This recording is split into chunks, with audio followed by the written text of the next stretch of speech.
Russian President Vladimir Putin met with US envoy Steve Witkoff in Moscow on Wednesday, just days before a US deadline for Russia to agree to a peace deal with Ukraine or face major economic sanctions. The meeting, which lasted about 3 hours, comes as pressure mounts on Moscow to end the war. According to Putin's foreign affairs advisor Yuri Ushakov, he said the discussion was useful and constructive, focusing on ending the war in Ukraine and exploring ways the US and Russia could cooperate strategically. Kirill Dmitriev, one of Putin's senior aides, welcomed Witkoff and shared a message online after the meeting. Dialogue will prevail. Trump praised the meeting on Truth Social, saying it was highly productive and that great progress was made.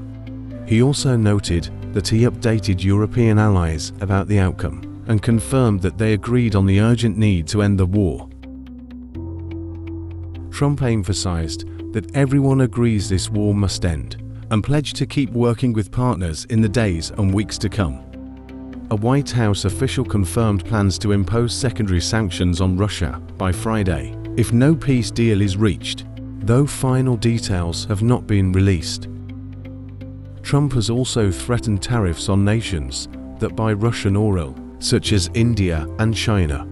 He suggested that his decision on tariff rates would depend on the outcome of the talks with Putin. Tensions have grown as Russia continues to escalate attacks in Ukraine. Trump has urged Putin to stop targeting civilian areas, describing the strikes as a threat to peace efforts.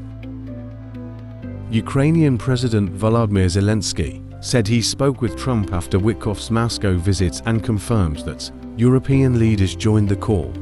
Ukraine will defend its independence, and that peace must be lasting and fair, he said. Russia must end the war it started. Zelenskyy warned that while Russia seems more open to a ceasefire, Western allies must remain cautious. The pressure is working, he said, but we can't let them deceive us in the details. Neither us nor the US, he said during his evening address. When asked what message Witkoff was delivering to Putin and how Russia can avoid the sanctions, Trump replied, "Get a deal where people stop getting killed." Putin, meanwhile, repeated his conditions for peace. He wants Ukraine to give up more territory and abandon efforts to join NATO. Zelenskyy, on the other hand, is calling for an immediate ceasefire and last week urged allies to push for leadership change in Moscow. Overnight, Russian forces struck a recreation center in Ukraine's Zaporizhia region, killing 2 people and injuring 12, including children. Zelenskyy condemned the attack on Telegram as senseless and cruel, saying there was no military reason for the strike.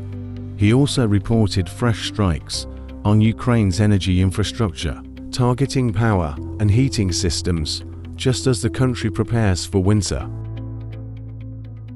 Analysts believe Putin is buying time, launching offensives while avoiding meaningful negotiations.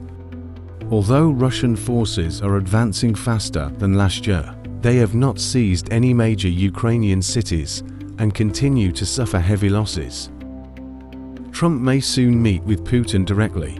According to reports, the meeting could happen as early as next week, followed by a possible 3-way summit with Zelenskyy and Putin. Trump confirmed the idea is under discussion and the meeting could happen very soon, but said nothing has been finalized yet. US Secretary of State Marco Rubio cautioned against overstating the recent progress, saying, "Hopefully, if things continue to progress, an opportunity will present itself for the president to meet with both Vladimir Putin and President Zelenskyy, hopefully in the near future. But there's still a long way to go before any final peace deal can be reached." With Steve Witkoff's arrival in Moscow and high-level talks now underway, the world waits to see if this marks a turning point toward peace or just another pause in a long conflict. That's all for now from Global Pulse Unplugged. Stay sharp, stay informed, and we'll see you next time.